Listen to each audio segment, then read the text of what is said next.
ይህች ልጅ ጓደኞቼ ቤት ሂጅ ልጫወት ስትል እናቷን ታስፈቅዳታለች። ነገር ግን እናትየው ዝም ብላ ልጇን መልቀቅ ስላልፈለገች የጓደኛዋን ስልክ ቁጥር እንድትሰጣት ትጠይቃታለች። ያን ቀን ማታ ከተጨናነቀ ውሎዋ ወደ ቤቷ ስትመለስ ልጇ እስካሁን ቤት አልተመለሰችም ነበር። በዚህም ጊዜ ጠዋት ልጇ የሰጠቻት ቁጥር ላይ ስትደውል ያነሳው ሰው ሌላ ሰው ነበር። ይሄኔ ልጇ ዋሽታት እንደነበር ይገባታል። እናትየው በጣም ተጨናንቃ ስለነበር በማታ መኪናውን አስነስታ በፍጥነት መንዳት ጀመረች። ለባሏ ልጃችን ጠፍታለች ብላ በምትነግረው ጊዜ የእሱ ግን ምላሽ የጉርምስና እድሜ ላይ ስለደረሰች ለአንድ ለ3 ቀን ወጥታ ተዝናንታ ቤቷ ብትመለስ ምንም ችግር የለውም የሚል ነበር። እናትየዋ ባሏ እያለው ያለውን ነገር ማመን ከብዷል። ክፍሉን ለቃ ልጇን ለብቻዋ ለማፈላለግ ትሄዳለች። ነገር ግን ሌሊቱን ሙሉ ብትፈልግም ልጇን ግን የትም ቦታ ልታገኛት አልቻለች። እናቷ በዚህ ጊዜ ወደ ቀጣይ አማራጯ ፖሊስ ጣቢያ ሄዳ ልጇ እንደጠፋች ተመለከታል። ፖሊሶቹም ትላንትና ማታ የመኪና አደጋ ተፈጥሮ እንደነበርና አንድ ወንድ ሞቶ እንደተገኘ ይነግሯል። ልጇ የደወለችበት የስልክ ቁጥር ሊስት ውስጥም ከሚንጂ ጋር የምትቀራረብ ልጅ ስልክ ቁጥር ያገኛሉ። እናትየውን በነጋታው ልጇ ወደምትማርበት ትምህርት ቤት በመሄድ በስልክ ልጇን አውርታታለች ስለተባለችው ሚንጂ ልታጣራ ትሄዳለች። ዩን ሆንግ በፍጥነት ሶያን ካገኘቻት በኋላ ስለ ሚንጂ መጥፋት የምታውቀው ነገር ካለ ትጠይቃታለች። ሶያም ትላንት ተገናኝተን ነበር፣ ከዛም አብረን ከዋልን በኋላ ማታ ላይ ሁለታችንም ወደ የቤታችን ሄድ እያለች ስለ ሁኔታው እየነገረቻት ሳለ እናትየው እጇ ላይ ያደረገችውን ሰዓት ታስተውላል። በፍጥነት እጇን በመያዝ ስለ ቤተሰቦቿ ደህንነት ስለምታውቅ ይህን ሰዓት በፍጹም አንቺ ችለሽ አልገዛሽውም ከሚንጂ ወስደሽው እንጂ ልጅቷን የት ነው ያረግሻት እያለች ትጮህባት ጀመር። ሆን ሃንግ በፍጹም ሶያ ይህን ሰዓት እሷም ሆነ ቤተሰቦቿ ችለው መግዛት እንደማይችሉላት ስለምታውቅ ከሚንጁ ሞት ጋር ግዴታ የተገናኘች ነች ስትል አሰበች። ቀጥላም ወደ አስተማሪዋ በመሄድ ሶያና ሚንጁ ምን አይነት ግንኙነት ነበራቸው ስትል ማጠያየቅ ጀመረች። አስተማሪዋ ሶያና ሚንጁ በጣም የሚቀራረቡ ጓደኛሞች እንደነበሩና ከትምህርትም በዘለለ አብረው ዳንስና መዝፈን እንደሚለማመዱ ትነግራታለች። እናቷም ይህን ከሰማች በኋላ ወደ ቤቷ በመሄድ የጠፋችው ልጇን የሚንጁን ኢሜል በራሷ ስልክ ሎጊን ለማድረግ በቻለችው ሁሉ ሞከረች። ከረጅም ሙከራ በኋላ የልጇ ኢሜል ውስጥ ሎጊን ብላ ገብታ የተለያዩ ሚስጥሮቿን ማግኘት ቻለች። ማንነታቸው ከማይታወቁ አካላቶች ጋር ለየት ያለ ግንኙነት እንዳላት አስተዋለች። ነገር ግን ይህን ብቻ ኢንፎርሜሽን በመያዝ ምንም ማምጣት የምትችለው ነገር እንደሌለ ስለገባት ለየት ያለ ነገር ለማድረግ ራሷን አዘጋጀች። ሚስትየዋ እዚህ የጠፋችውን ልጇን ለማግኘት ደፋ ቀና በምትልበት ጊዜ በሌላ በኩል ባሏ ግን የምርጫ ቅስቀሳውን በማጠናከር ቢዚ ነበር። ልጁ ጠፍታ እሱ ግን ስልጣን ለመያዝ ብቻ ደፋ ቀና ሲል ያዩት ሰዎች ስለ ቤተሰቡ ምንም አይጨነቅና ስልጣን ከመያዝ ውጭ ምንም የሚያሳስበው ነገር እንደሌለ በሚዲያ ተሰራጨ። በዚህም ጊዜ እሱን የሚመርጡ ሰዎች በጣም እየቀነሱ መጡ። ዩን ሆንግ ተስፋ አልቆረጠች። ተመልሳ ስለ ልጇ ለማጣራት ወደ ትምህርት ቤቷ ትሄዳለች። ያን ቀን አንድ አስተማሪ ትተዋወቃለች። አስተማሪዋም ልጇ ትምህርት ቤት ውስጥ የነበራት ህይወት ምን አይነት እንደነበር ለእናቷ በደንብ ታስረዳት ጀመር። ሚንጁ መጀመሪያ ትምህርት ቤት የገባች ሰሞን የክላሶቿ ተማሪዎች በደንብ አልወደዷትም ነበር። ስለዚህ ማይወዷት ተማሪዎች ሚንጁን በሚያሰቃዩት ጊዜ ሶያ ብቻ ነበረች ከጎኗ የነበረች። ጊዜያቶች አለፉ። ነገር ግን እስከዛሬ የጠፋችው ሚንጂን አልተገኘች። ቢቸግራት እናትየው መልሳ ወደ ፖሊስ ጣቢያ ትሄዳለች። ነገር ግን እነሱ ምንም ነገር አላገኙም ነበር። አንድ ቀን ፖሊሶቹ ጫካ ውስጥ ሬሳ እንዳገኙ ለእናትየው ደውሎ አሳወቋት። እናትየውም በፍጥነት ሬሳው አለ የተባለበት ቦታ በምትሄድበት ጊዜ የተገኘችው ጠፍቶ የነበረችው የልጇ ሬሳ እንደነበር ለማወቅ ጊዜ አልፈጀባትም ነበር። እናትየው ከዛ ጊዜ ጀምሮ ፈዛ ቀርታለች። የባሏን ምርጫ በሚገርም ሁኔታ ልጁ በአሰቃቂ ሁኔታ ሞታ ተገኝታለች በሚል ሰበብ ለየት ያለ ሰው ምርጫ አገኘ። ያን ቀን ማታ እናትየው ወደ ቤቷ ከተመለሰች በኋላ የልጇ ኢሜል ውስጥ ተጨማሪ ኢንፎርሜሽኖችን ለማግኘት መበርበር ጀመረች። ከረጅም ፍለጋዎች በኋላ አንድ ለየት ያለ የተጻጻፈችውን ኢሜል ታገኛለች። እሱም የፈተና መልስ ቴክስቶች ነበሩ። የሚንጂን ውጤት በሚያስገርም ፍጥነት እየተስተካከለ ነበር። እናትየውም የድንገተኛ ውጤት መለወጥ ይሄ ማንነቱ የማይታወቅ ሰው ሲልክላት በነበረ መልስ እንደሆነ ይገባትና ወደ ትምህርት ቤት ለማጣራት ትሄዳለች። ባለፈው አግኝታት የነበረችውን አስተማሪ ስልኳን ተቀብላ ልጇ ስትጻጻፍበት ከነበረችው ኢሜል ጋር ስታነጻጽረው አንድ አይነቱ ነው አገኘች። እናትየውን በመነደድ አስተማሪዋን ለምን እንደዚህ እንዳደረገች በምትጠይቃት ጊዜ የአስተማሪዋ መልስ ሚንጂንን በጣም ስለመወዳት ፈተናውን እንድትወድቅ አልፈለግኩም ነበር። ፖሊሶች ለረጅም ጊዜ ካጣሩ በኋላ የሶያ ጫማ ላይ የሚንጂን እንደሚያገኛሉ። ፖሊሶችም ወደ መመርመሪያው ክፍል አስገብተው ስለ ጉዳዩ በሚጠይቋት ጊዜ ምንም እንዳልሆነ ትነግራቸዋለች።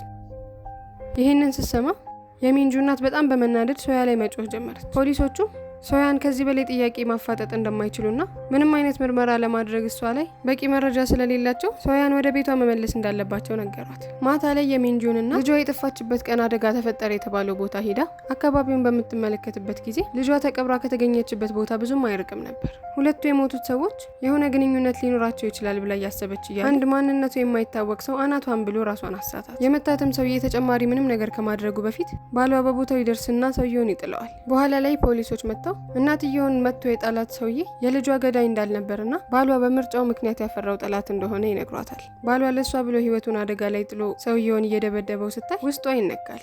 ድጋሚ በፍቅር አመነች። እናትየውን ቤቷ ከገባች በኋላ የልጇን ዘፈን ቪዲዮ በምታይበት ጊዜ ከሌሎች ልጆች በለጥ ያለ ነገር ስታሳይ የነበረችን አንድ መነጽር የለበሰችን ልጅ ታይና ልጅቷን ለማነጋገር ወደ ትምህርት ቤቷ ትሄዳለች። ልጅቷን መኪና ውስጥ ካስገባቻት በኋላ ሶያና ሚንጂን ለብቻቸው ዘፈንና ዳንስ የሚለማመዱበትን ቤት እንድታሳያት ትጠይቃታለች። በተሰጣትም አድራሻ ወደ ቤቱ በምትሄድበት ጊዜ እዛ ቤት ውስጥ ከመደነስና ከመዝፈን የበለጠ ወንጀል የሚሰሩ እንደነበር ተረዳች። እናትየውን በዚህ ጊዜ በጣም በመናደድ በአካባቢዋ ያሉትን እቃዎች በሙሉ መሰባበር ጀመረች። በአጋጣሚ ሳታስበው በፌስታል ሙሉ የተጠቀጠቀ ገንዘብ ታገኛለች። ሶያም ወደዛ ቤት ማንም ሰው የሌለ መስሏት በምትመጣበት ጊዜ ከእናትየው ጋር ይገናኛሉ። በዚህም ጊዜ ማምለጫ የላትም እና እናትየው ሶያን ማፋጠጥ ጀመረች። የሚንጁን አባት ከረዥም ጊዜ በፊት ትምህርት ቤታችን መጥተው ነበር። ከዛን ቀን ጀምሮ ከአስተማሪያችን ጋር ለየት ያለ ግንኙነት ጀምረው ነበር። ይህንንም ስላስተዋለ ትንሽዬ አሻንጉሊት የምትመስል ካሜራ ስጦታ ሰጧት። በዛም ካሜራ ምክንያት የቲቸር ያንግን አላስፈላጊ ሚስጥር ማግኘት ቻሉ። እነሱም ያገኙትን አደገኛ ሚስጥር ይዘው አስተማሪዋን ማስፈራራት ጀመሩ። ለዛም ነበር ፈተና ከመድረሱ በፊት የፈተናዎችን መልስ በኢሜል ትልክላቸው የነበረው። በተጨማሪም ደግሞ